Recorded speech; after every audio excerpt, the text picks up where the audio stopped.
guys, so today I interviewed the great Josh Elizetxe. So Josh is like a Steve Jobs of e-commerce, and I say that because he's the founder of Snow, which is like the Apple of oral care, and their patented teeth whitening system has revolutionized the space and counts hundreds of celebrities as customers, such as Floyd Mayweather, for example, one of the highest paid athletes in the world.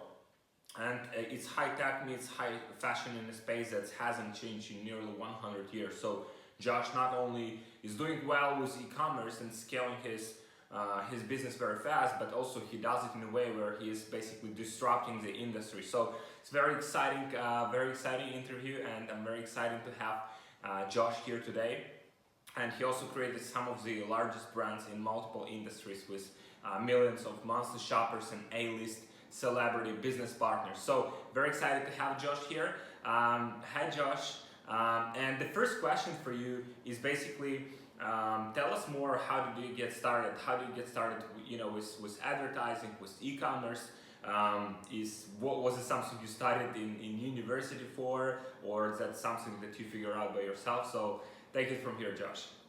With inspiration, and really when I started about 12 years ago, it was really just to make money, and I wanted to figure out how I could make some money, and I wanted to help my family out. I wanted to help myself out, and and no one would hire me because I was too young to work a regular job. So I learned how to program. I was self-taught just through Google and books, mainly through books at the time.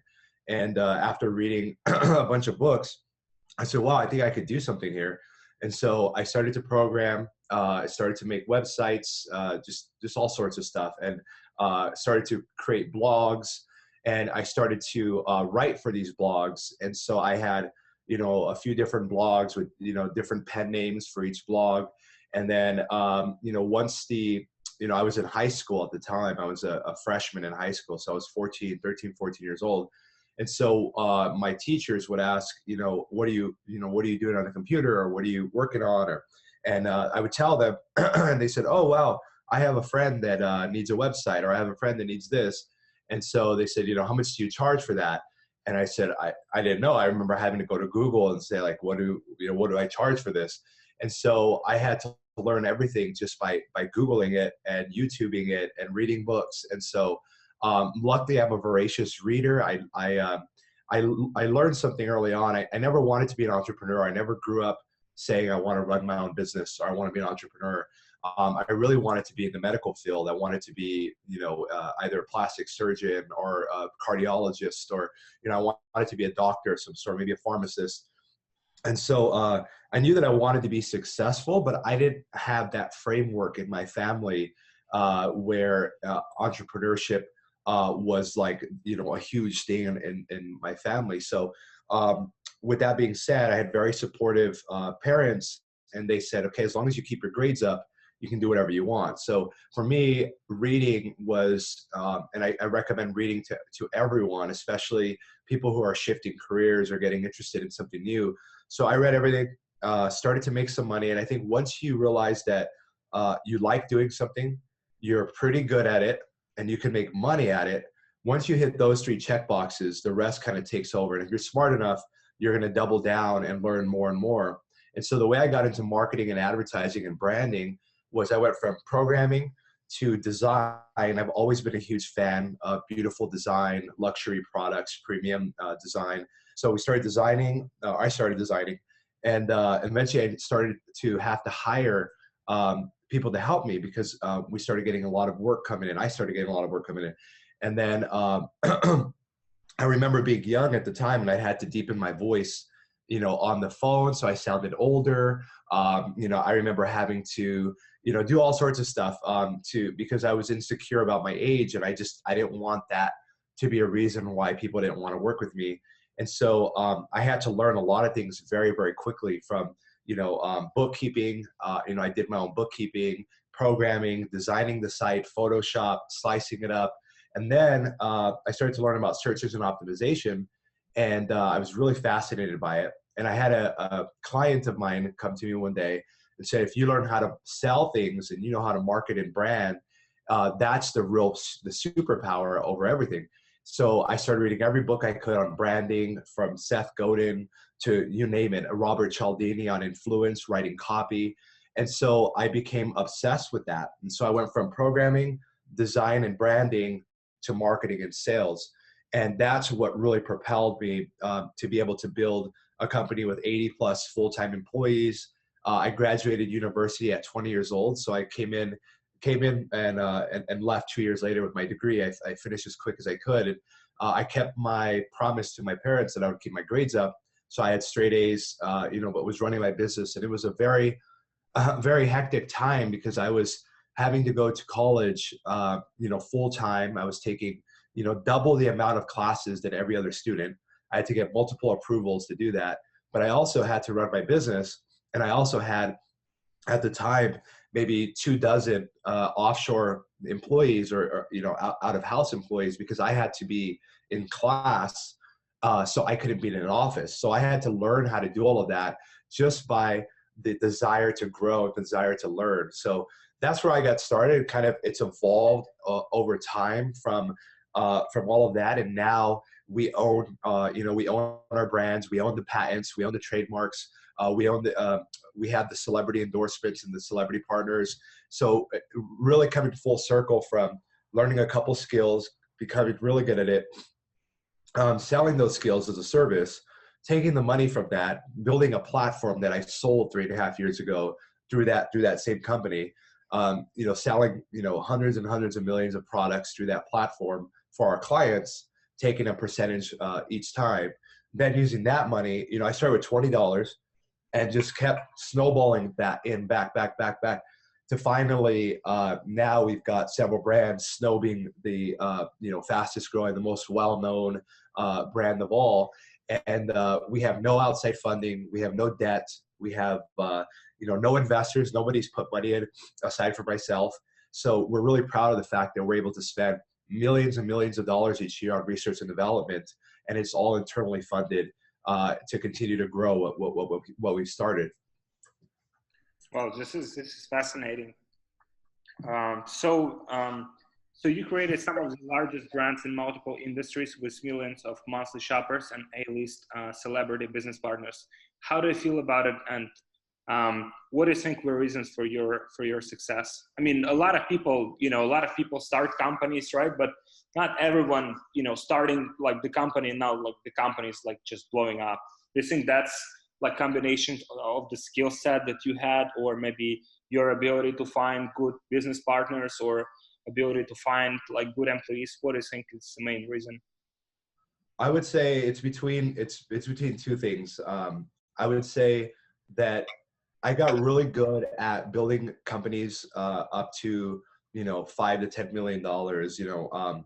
And I always say it's kind of a joke, but it's not really. Is that I got sick and tired of making $1 billion. And I got tired of that challenge, and I realized that in order to hunt an elephant, which is the bigger thing, because when I sold my company, my largest company a few years ago, I was depressed for about 6 months. I kind of took a break. I weighed a lot more. I was overweight. I was just, I wasn't happy with myself in terms of, I was working 16 hours a day, 7 days a week. And I had nice things. I had the Lamborghini, I had the Ferrari, but I wasn't happy with myself. And I realized that the reason I wasn't happy is because I was on this pursuit to happiness. And I thought that once I sold it, or once I, had millions of dollars, or once I had the Lamborghini, the Ferrari, that everything would be great. And I was proud of myself and proud of my team, but I realized the pursuit is happiness for an entrepreneur, and that I was addicted to the joy of achievement, the joy of growth. And so when I lost that vehicle to be able to grow, I lost my purpose. And so for me, I realized that I needed to do something that was big, something that was going to challenge me for 50 years, and something that I could double down in. And I realized that we had to own everything. We had to own the patents, the trademarks. I have to be willing to put all my money on the table to double down on this, to hire the best lawyers, the best engineers, the best scientists. So for me, it was time for me to say, I have to do something big, because if I want the best people in the world to work with me, if I want the best team in the world, I have to be the best leader. And so in order for me to be the best leader, I had to change my mindset. So the two things that really propelled it was the mindset of thinking bigger, thinking longer term, and thinking, how can I do something? There are thousands of different opportunities. Which one can I do for 30 years? Which one is a big enough market? Which is something that I have an unfair advantage in, or something that I feel like I could do better, 10 times better than everybody else. And that's when I started to look at the opportunities. And even though there are thousands of them, if I take them through that checklist, it whittles it down to maybe 100 or maybe 50. Mm-hmm. And then from that, I realized, okay, I can't do it alone. You can't hunt an elephant on your own. You can hunt a squirrel on your own, but the thing with the hunting the squirrels is every day you have to hunt the squirrel, because you have to keep eating. If you hunt an elephant, you can feed a village for a month. And so you hunt less elephants, but because the kill can feed so many people, you're able to strategize, and you're able to think about that. And so the way I thought about that was, when you're hunting squirrels, strategy is not very important. It's more about the tactics. It's like, okay, I'm going to put a net right here. I'm going to do this. What is the tactic? Tactics make you rich. Strategies make you wealthy. And in order to hunt the elephant, you have to use strategy, and you have to have a team that you can trust and that is the best. And so all of that went into my mind of thinking, okay, I need to build something that is going to be big, something that is not just for the sake of money. The thing is, what I realized is, once you have everything that you need, once you make, really honestly, in America, once you make really 200,000 a year, you have everything that you can ask for, depending on where you live. But you have food, shelter, security. You can take care of your family. You're pretty good. You get 200,000 a year, depending on which location. If you're in LA or New York, maybe 300,000. You live like a wealthy person. You can eat whatever you want to eat. Essentially, you can go out. You can travel pretty openly. You're not going to be flying private jets and doing these things, but you live a very, very, very good life. So you have to look internally beyond that. If that's something that you want, if you want to build something big, you can't do it for yourself. You have to do it for the impact and for the greater good and for your team, because people want to be involved in building something that is truly going to be legendary, something that they could put on their resume or they could talk about for years and years. That's why people work for Steve Jobs. It wasn't because they were going to make good money. It's because they knew that they were changing an entire industry. And that's something that I wanted to take on. And I realized that if I didn't do it, I was going to be depressed and I wasn't going to be happy. And the last 2 years of my life have been the most fun, exciting, exhilarating, challenging. We get people trying to knock us off all the time, so we have to go and enforce our patents, enforce our trademarks. So it's fun. It's the art of war. It's our sport, and I've been the happiest I've ever been the last 2 years because my health is in order. Even though I'm a little sick right now, but I lost the weight. I feel great mentally. I feel great. My team is phenomenal, and so I think that if you put something in the air and you say, what am I doing right now, and how can I make it 50 to 100 times bigger, and what does that look like? And you go through that mental practice, you start to realize the type of people that you need to hire, the type of people you need to associate yourself with, and the type of people you need to listen to. So I'm very careful with who I listen to in podcasts and in YouTube videos, etc.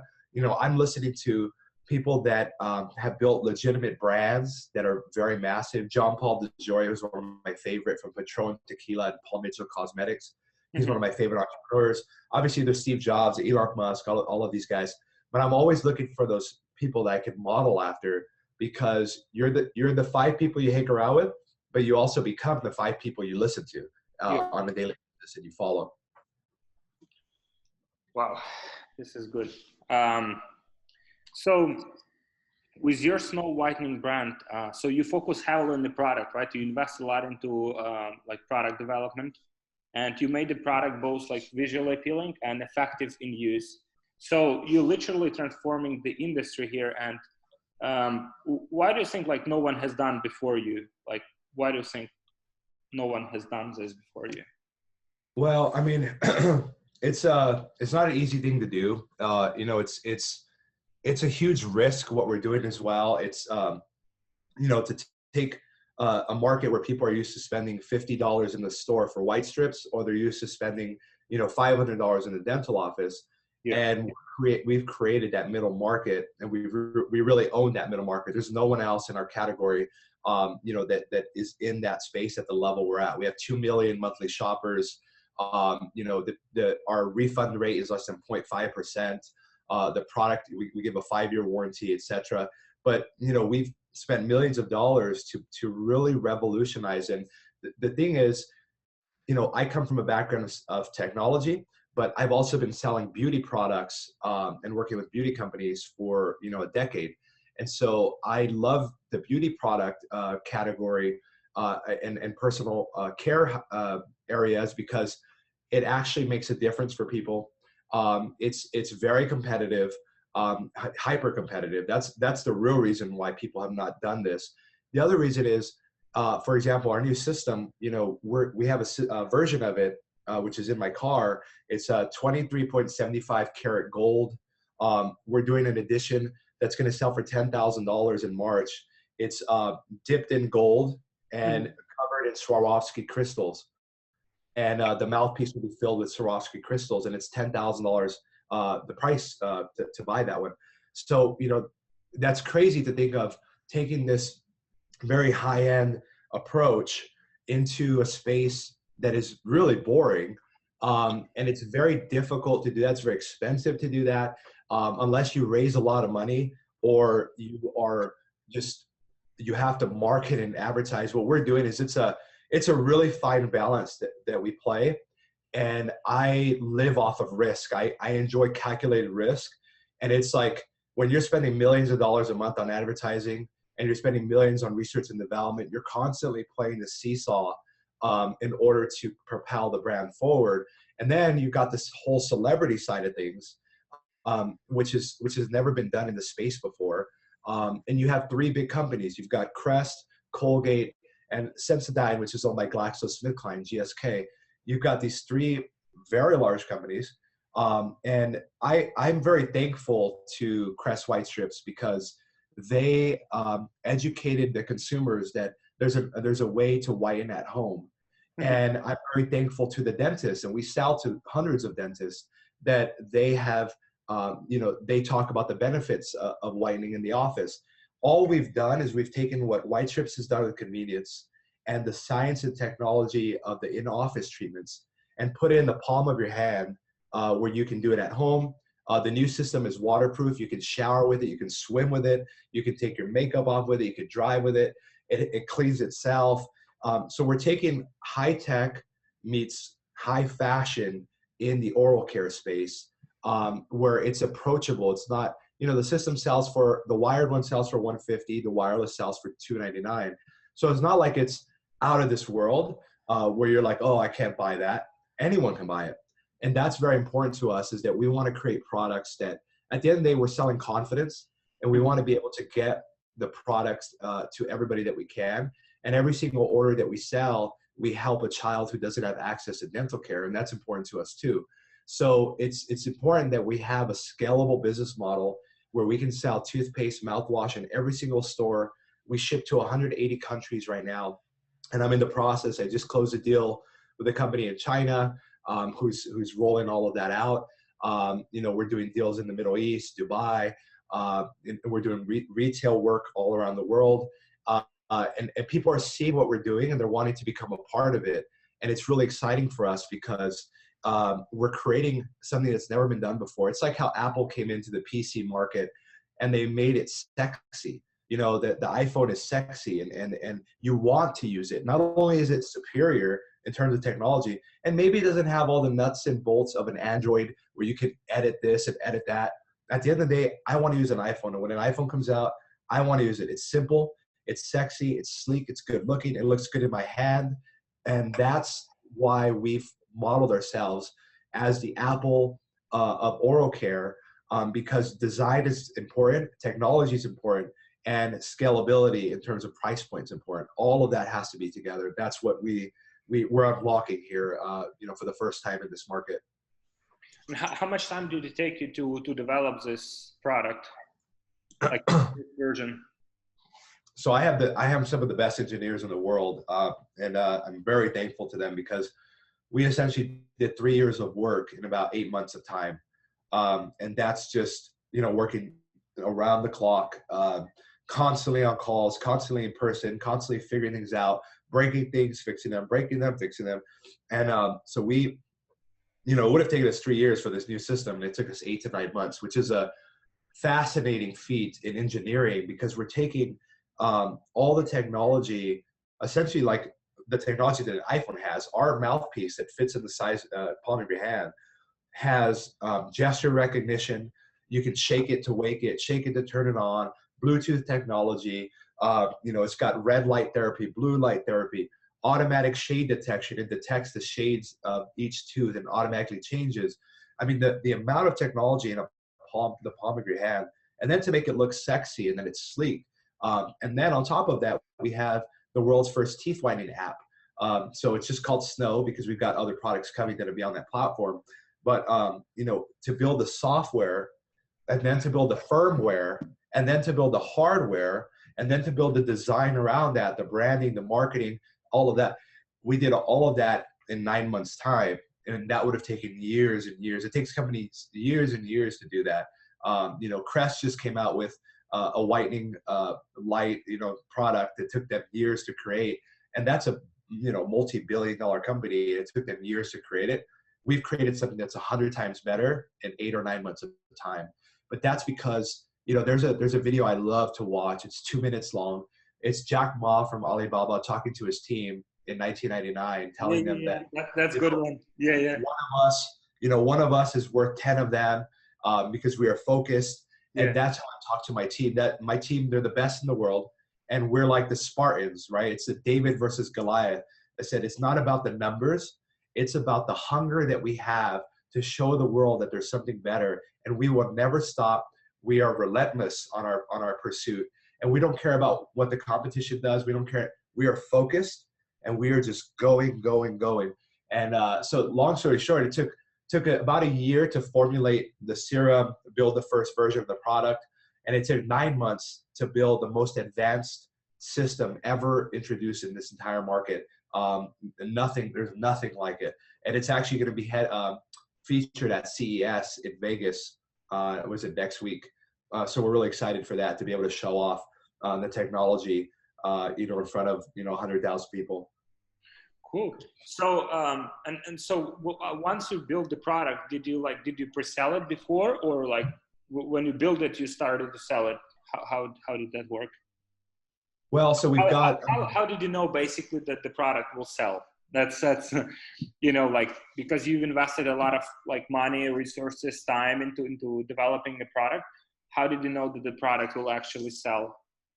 I mean, it's scary, right? It's like, you spend, millions. I'm going into my bank account and transferring, $1 million from my personal account into what could look like a black hole, right? Because when you're doing research and development, you're paying salaries.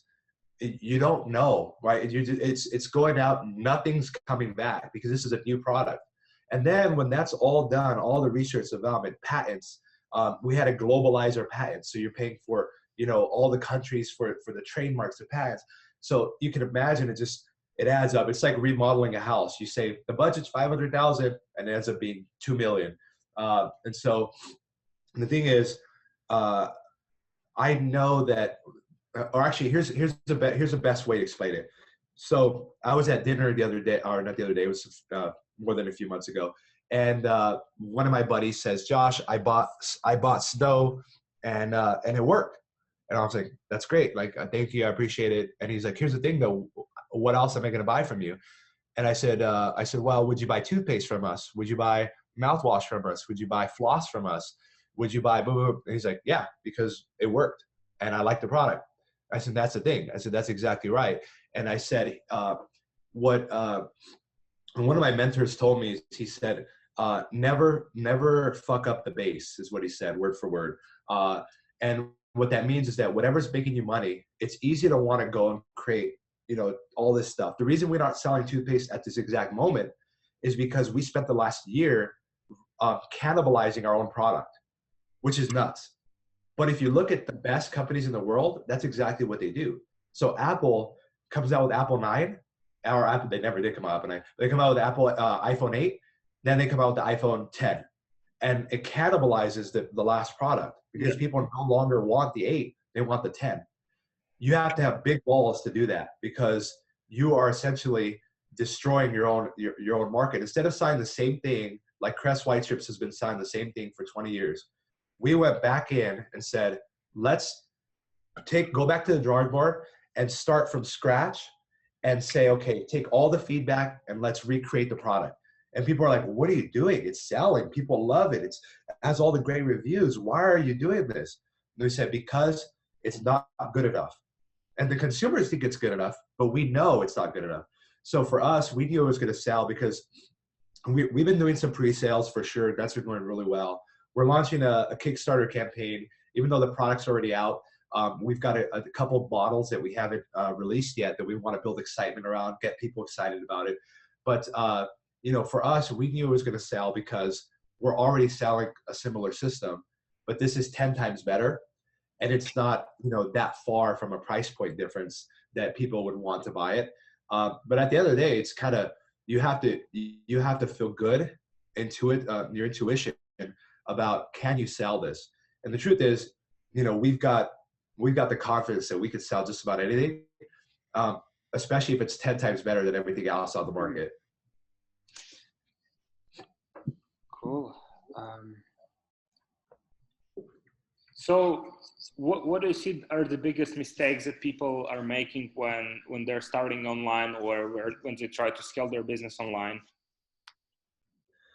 I think that you have to look at the positioning of what you're selling is really important. So if you're selling a lower priced product with lower margins, lower priced product doesn't necessarily mean lower margins. You can make something for a penny and sell it for $1. You have better margins than just about anybody. But you have to think of, are you in the volume business? Are you in the custom special order business? You can make millions at all of these and billions in all of these. But understanding the position of your brand is very important.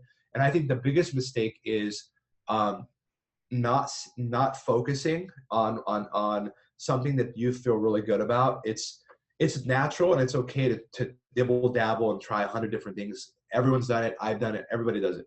I'm not trying to shame people for shiny object syndrome. It's always going to be there. And if you're a marketer, you can sell anything. So you're constantly seeing ideas and like, oh, I can sell a lot of that. I can sell a lot of that. That's natural. But if you want to make serious impact, it's made in the depths of mastery. And you have to know more about your product, more about your market. And I obsess over our product. I obsess over our industry. I obsess over teeth whitening, oral care, oral health. I obsess over it. I can almost, I subscribe to the Google News feeds. I'm seeing everything. I can almost hear it when something, drops. You can't do that if you're doing 50 things at once. You don't have that level of intimacy. I make love to my product every night because I want to know every single curve, shape, filling. I talk to my customers on the phone. I talk to my team. We've got 2 million monthly shoppers. I'm watching how they interact with the site, what's broken, what's not. You can't do that if you've got 100 things going on. So what I always say is pick something. You literally, I know a guy who sells toilets, makes hundreds of millions a year. I know a guy who sells bookshelves. Whatever it is, just pick one and go deep into it and think about how you want the brand to look and how it's going to stand out from your competitors, because that's going to help a lot. And I would say focus. People, they start to focus, and then what happens is a scarcity mindset comes in. And it's like, this is too good to be true. Maybe it's not going to last. So I need to build something else, or I need to build something else. That's like it's like if you're married and your wife has a bunch of men lined up, in the other room, just in case you don't work out. They're there, and she spends time with each one, an hour a day with each of those guys, and then gives you 3 hours a day, but she keeps them warmed up. You're never going to get the full commitment and the full level of what you could have unless you go all the way in. So I tell people, look, if you're making some money, you kind of like what you're doing, go in. If you're drop shipping, move from drop shipping to shipping yourself, to getting an office. Make that commitment to building something bigger if that's what you want. So if you start a business now in 2019, like no money, like just having the knowledge that you have, like what would you do? Would you do drop shipping, or would you start like as an agency, like helping like clients with some services? What would you do? I love the agency model because it's profitable right out the gate. You don't have to have a ton of employees out the gate. You can be yourself. You're learning behind the scenes of a lot of businesses. You're understanding the profit margins. You're understanding how the businesses work, how they operate, the different roles in the business. I think that it's one of the best ways to learn and get paid to learn. So you can get paid to learn a lot. That's huge. And then once you kind of have all these opportunities in front of you and you're learning, choosing one of those and saying, okay, I'm going to take 50% of the money I'm making each month as a consultant, and I'm going to put it into this project. And that keep in mind, you got to do, it's one thing. It's like people, entrepreneurs would be like, I want to have 100 different products. I want 100 different things. The truth is, Chobani Yogurt, $1 billion yogurt company, they have one product. They have different flavors, one product. 5-hour energy drink. They make billions of dollars a year. They have one product. Red Bull, one product. They don't have 50 products. They have different flavors, different sizes, but they don't have different products. So the truth is, you don't need 100 products. You need a couple products, or if it's a software platform, or whatever it is, you need one singular focus. But I would say if I was starting right now, I would figure out a skill that I'm good at, get better at it, and just start, be involved in groups on Facebook, forums, start contributing, giving value. People are going to reach out and say, hey, do you do consulting? Yes, I do. Boom, boom, boom. That's how I would, I would start. That's how I started. And it worked for me. Now we don't do any services. I don't do any consulting. I don't sell any courses. I have nothing like that. But for me, I would start off as a consultant and use that money and the time and the learnings to kind of fine tune. Now, you don't want to do that for 20 years and then you never do it because you're scared of that. That's the thing too, is once you start making money, you get complacent. It takes up all your time. So you got to be willing, if you're going to do that, you've got to work 12 hours doing this and 6 hours researching what you're about to do. And that distribution of time needs to start shifting over time. And then this completely takes over. But if you're going to work for 10 hours and then watch Netflix for 6 hours and just kind of fantasize about having your own brand, that's not good. You have to be willing to work 16 hours a day, 12 of them as a consultant to make the cash, and 6 of those or whatever researching. And then that starts to move and move and move. Cool. So with your brand, you have some major celebrities like Floyd Mayweather and Rob Gronkowski. So how do you get those people as your partners, as your influencers? Because there are a lot of different companies, but like for example, Floyd Mayweather, he doesn't promote just every one of them. So how did you get them? So Floyd was an interesting case because Conor McGregor had promoted an Australian product in space, High Smile, and so Floyd beat Conor in the fight, obviously, and he said he saw that Conor did that pose, and he was like, oh, that's an ugly little pink product. He's like, weak. He's like, I want to find an American company that has the best. He's like, I want the best. So we do a ton of advertising. We do a lot of other stuff with influencers. So he stumbled across the product, and his team stumbled across the product and said, this is the one. Like, this is by far, this is the Louis Vuitton of the market. And so Floyd was like, of course, like, this totally makes sense. This is the sexiest. It's American. I love it. So that's when our teams got connected and said, hey, Floyd wants to do a deal with Snow. He wants to be, partner up and figure out how we can sell this to beat Conor again. It's like, I beat you in the ring and I beat you off, out of the boxing thing. And so we said, let's do it. Absolutely. Our product is at least 10 times better than anything else out there. You're the best ever fighter. Let's do it. And so he that's where we came up with the 24 karat gold, mouthpiece and all that. And we've got some special edition champagne mouthwash and champagne toothpaste coming out, that's going to, Floyd will be pushing that as well. So that was an interesting case of just doing a lot of advertising, doing a lot of influencer posting, just asking customers to post about us. And then Rob and Chuck, I was actually on a Shark Tank spinoff show that's no longer around. It was on Verizon's network. And Rob was the executive producer for the show. And so I went on that show and got to meet them, showed them the product, showed them what we were doing. It was only maybe a few months old at the time. And everybody, all the judges, including the host of the show, went in on the deal. So it was the largest deal they had done. Everybody was in. And they kind of saw what I was building. They saw that it was something bigger. And I think we had like 2 employees at the time. I mean, it was just really in the infancy. And so Rob and Chuck became my equity partners and started to post about it.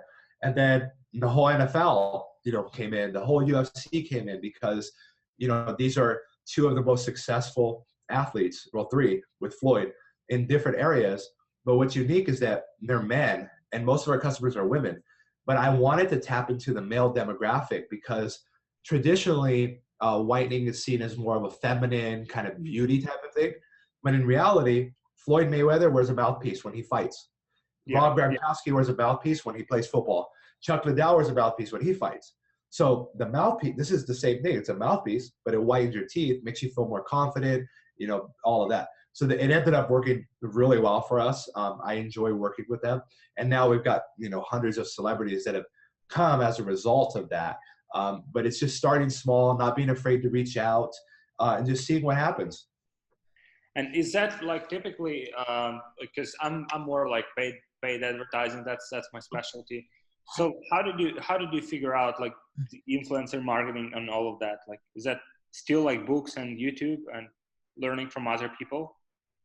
Yeah, I mean, I was lucky to study, under Robert Cialdini. I went to Arizona State University where he was a professor, and he wrote the book Influence. And I realized that it's human nature to monkey see, monkey do, and I say the new version is monkey see, monkey buy.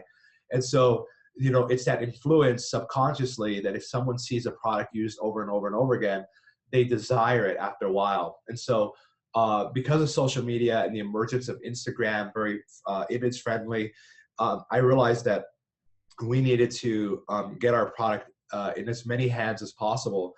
And so, I hired a small team to just email every influencer with anywhere between 10,000 followers and 10 million followers, and just get their rates if they were to post and say. And a lot of them were just send me free product, and if I like it, I'll post it. I said, oh, great. Our customers, we asked them to post. I don't care if you have 1 follower or 5 million followers. I do not care. If you post about us, it could be positive, it could be negative. I don't care. If you post about us, we'll send you a gift card. So just incentivizing that over time, even if you have 5 customers and you call each one and I say, hey, I'll give you a $50 gift card if you post on your Instagram, whatever you want to say works. Okay, I'll do it. 5 customers, and 3 out of 5 will do it. And what happens is that people start seeing it, they buy it, and then it becomes a habit. And it's like everybody, Fashion Nova did this with their clothing line, and it became culturally acceptable to have snow teeth whitening in your mouth and take a picture. But if it's a knockoff product, it's not cool.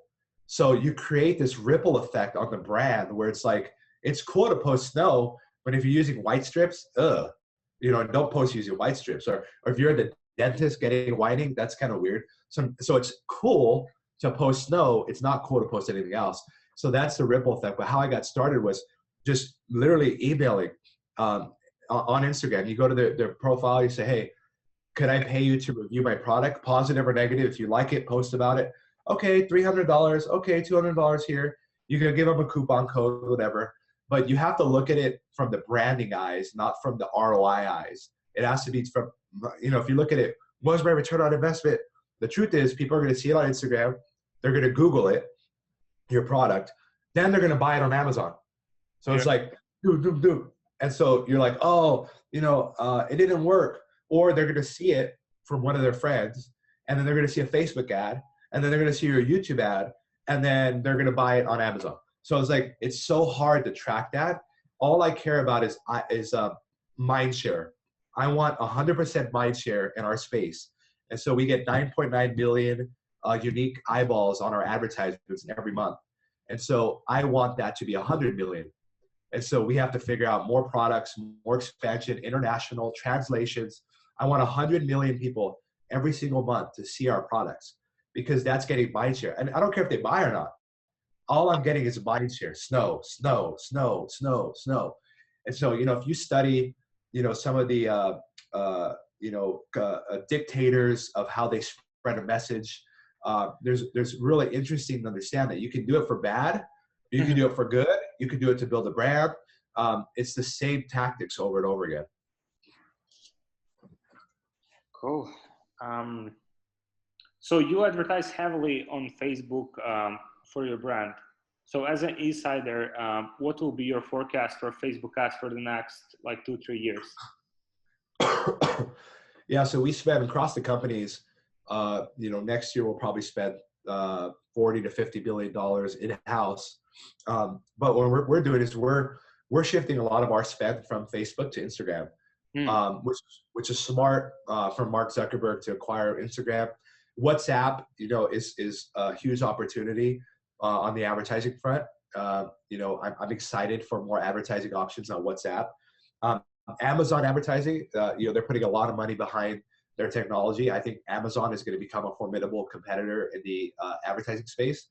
And Pinterest advertising, which is drives discovery traffic, so it's not bottom of the funnel where it's going to convert right away. But Pinterest has a lot of reach and power, especially for our demographic of women. So I think that Facebook is going to get more expensive. I've seen this happen with Google. If you look at what happened with Google, same thing's going to happen with Facebook. They're a public company. They have to make more money. They're literally, their stock price is determined by how much money they make.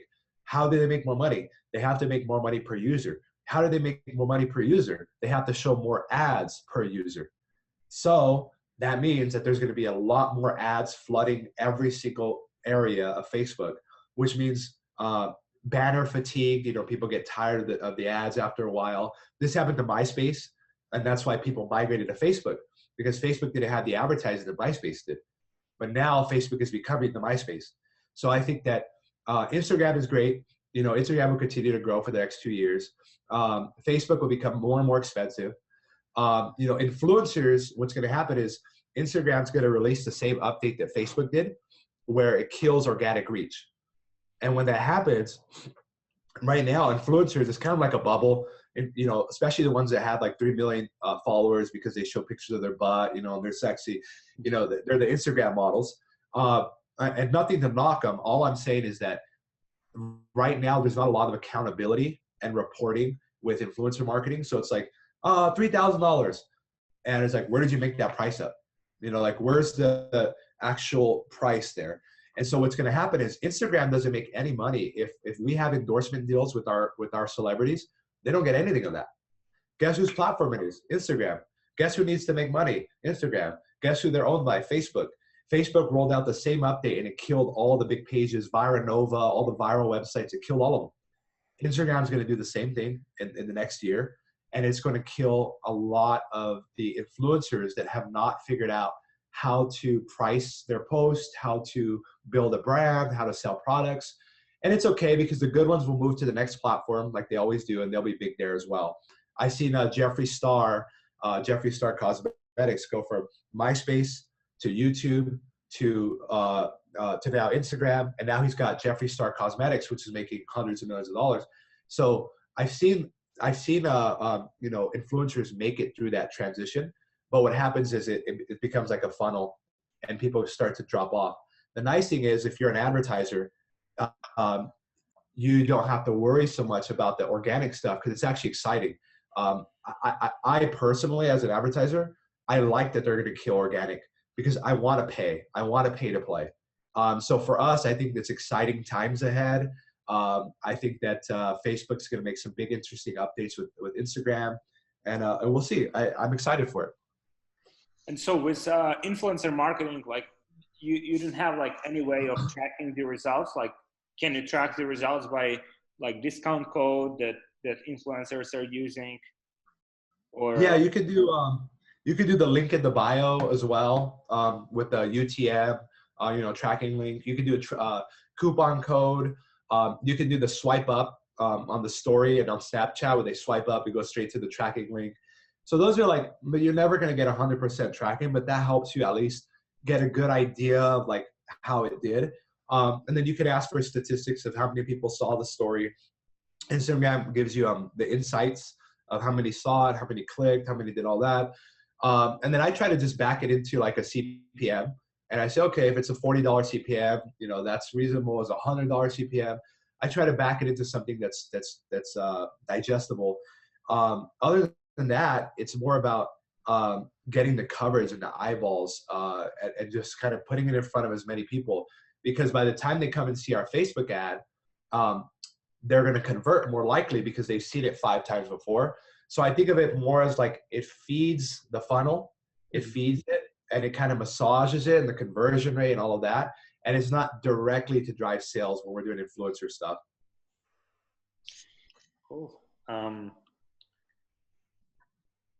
cool. So you advertise worldwide with Snow, right? Correct. And you ship from United States or from other countries as well? We have a couple distribution centers, but I would say 80% of our shipments are out of Arizona here in the US. Cool. So as a founder and CEO of multiple brands and companies, I think you're really busy. Can you give us advice how you can manage successfully business and personal life? I would just say, like right now I'm running to another meeting right now once I get off with you. And I would say, push yourself to, I use Google Calendar. I schedule everything in. I even schedule party time. I schedule sleep time. I schedule, I try to schedule it in so that I feel good about having a productive day. And so I work on weekends. It's Sunday. We're on a call together. And the thing is, I don't have to do any of this. I don't have to work. I don't have to, I could have just been retired and done, but I want to do this. I love to do this. So when people are like, I don't have time, or I have this, I have that, I said, you got to make the time. And so the truth is, you have to make your schedule your bitch. You have to make your mind your bitch. And that's it. There's no like secret, like, meditation. I don't meditate. I don't, not that I don't, believe meditation. I meditate my way. I get massages, I swim, things like that. But, when I meditate, the best meditation is when I'm in flow state and I'm just working, I'm just cranking through work. I'm researching, I'm reading, I'm thinking. So I would say schedule as best as you can. Be ruthless with who you spend your time with. Be ruthless with, events that you go to. Come with an agenda, but also be open-minded. But ultimately it's, hey, what do I want to get done today? What can I get done today? And then audit yourself. Are you spending 6 hours on Netflix? Are you just lounging around the house? Are you kind of working or fake working? Be ruthless. I'm my own, I'm my biggest critic. If I catch myself, like, what are you doing, you idiot? I'm like, oh, okay. And I have that little, like 2 little people on my shoulders. I'm like, what are you doing? I'm like, oh. But I schedule in the party time. If I want to have fun, or I'm going to an event or whatever it is, I schedule it in and I have a great time because I feel productive and I scheduled it. So I would just say, if you're not using Google Calendar, if you're not scheduling, your nap time, your Netflix time, your date time, and then your work time, it's going to be very difficult for you to make progress in the way that you could. That's why I've been able to do so much in a short period of time, is because I just whip my schedule and I say, make it happen. And I fit in 20 things in a day. And most people are happy to get like 1 thing done a day. I'm happy if I get 20 things done a day. And that means sometimes I have to fly around and zoom around and do all these things, but I love the feeling of being productive. Cool. So what's your typical schedule looks like? for a given day? It's usually, when I wake up in the morning, it's usually going through emails. A lot of people say don't look at your emails the first thing in the morning. It could become a time suck. That's true. That's absolutely true. But it gives me a layout for the day of kind of, who's blowing me up, what's any fires going on, what's going on. I check Slack. And then, I'll check social media after that. Once I'm done with that, I'll reward myself with some social media, 30 minutes of that. And then, I have a lot of meetings during the week. And then I'm in meetings all day, working in between the meetings. And then when I get home, I'll work out, I'll have dinner, run some errands. And then I get to do more of my deep work, which is like catch up on emails, research, read my books, podcasts, audiobooks, all of that stuff at night is really where I get the heavy work done. And, I'll go to sleep at 1 or 2 in the morning, and I'll be up at, probably 8 or 9 in the morning. I'm not a huge early morning fan. I like to work late into the night because nobody's bothering me. And that's just how my body works. But usually I'm working from 9 a.m. to 2 a.m. at night. I'm in meetings, I'm on calls, I'm doing whatever it is that I'm doing. I'm constantly going, especially during the weekday. And then the weekend, I like to have fun. So what I do is I take my nighttime sessions usually, and that'll be for party, for fun, for social events. And then I get my work done during the daytime, like at a coffee shop, or just kind of mix it up. But I'm always reading. I'm always thinking. Even when I'm in a nightclub, I'm on Quora and I'm reading stuff. I'm having a good time. I'm dancing and everything, but I'll think of something, and my mind is always going. I'm like, how does that work? And I'm like, looking it up. So you have to have that thirst for knowledge will really drive you a long way. Cool. So did you have any failure or apparent failure that set you up for success? Let's see here. That's a good one. And I'm gonna have to run right now. By the way, I'm gonna run off to the next meeting. But I think this is a good one to end off on, because everybody talks about the success, and that's what everybody wants to talk about. I would say, the biggest failure. Honestly, it sounds cliche because I always talk about it, but it's really thinking selfishly, honestly, really thinking about, how can I make money for myself? How can I, and this is legitimate because this is what led to my a little bit of depression that I had, is I was thinking through, I want to have this car, I want to have this, or I want people to respect me. It was like ego driven. And if you don't keep your ego in check, I don't care how big you are, you can be the emperor, you will fall. Louis XIII was beheaded because of an ego and not paying attention to his people and his team. And so for me, it was thinking selfishly and thinking too small, and realizing that I needed to think a lot bigger. And, I feel like every billionaire that I listen to on YouTube, whatever, they always say, think bigger, focus. And I would say maybe those two, actually. Those two, I had a hard time focusing, for a little while, trying a lot of stuff that was never going to be a $100 million company. Just like little things that would little trends, like, oh, drop ship this or do this, or, these little things. And it's exciting because you're like, oh, I'm making some money. Oh, but it's like a dose of cocaine or heroin. You have to keep going back to it. And I wasted a lot of time doing a lot of those things, where if I would have just focused, we're doing really well now because we've mastered that now. We still did well before, but I feel like if we put all the energy that we had in 10 projects and the money that you spread across 10 projects and you put it into one, we would have made even bigger progress. And that's something that I recommend to everybody. Think bigger, think longer term. Don't go jumping on trends. I don't like to jump trends because I always say, one of my favorite quotes is, don't lose sight of the forest staring at the trees. I'm not sure who said it, but I love that quote, because the forest, you know where you're going, but there's trees along the way and they're distracting. And so if you start staring at the tree, all of a sudden the time goes by and you lose track of where you're at. You lose track of your goals. So stay focused, think bigger. Don't limit yourself. I don't care. I started with nothing. no money. I just had a big dream. And if I can do it, anybody can do it 100%. I just read a lot, learned everything. I self-taught for the majority of what I know for free. I didn't have to go to school to learn this. I didn't have to pay anybody to learn this. I learned it for 100% free. And I believe that information should be free and it should be available to everybody because it's truly the equalizer in an economy and in the world. Information is the equalizer, not money. Money is not the equalizer. Information is the equalizer. The access to information is the equalizer. Cool. Thank you, Josh. It was a pleasure. My pleasure. Thank you very much. Some very good insights. So I'll be listening myself to this interview once again because there's some golden nuggets. I'll make some notes. Awesome. Yeah. Let me know if there's anything you need help with, and I'll once you get it out, I'll share it all over social media too. All right. Okay. Cool. Talk to you later. Thank you. Josh. Bye-bye. See you. Bye.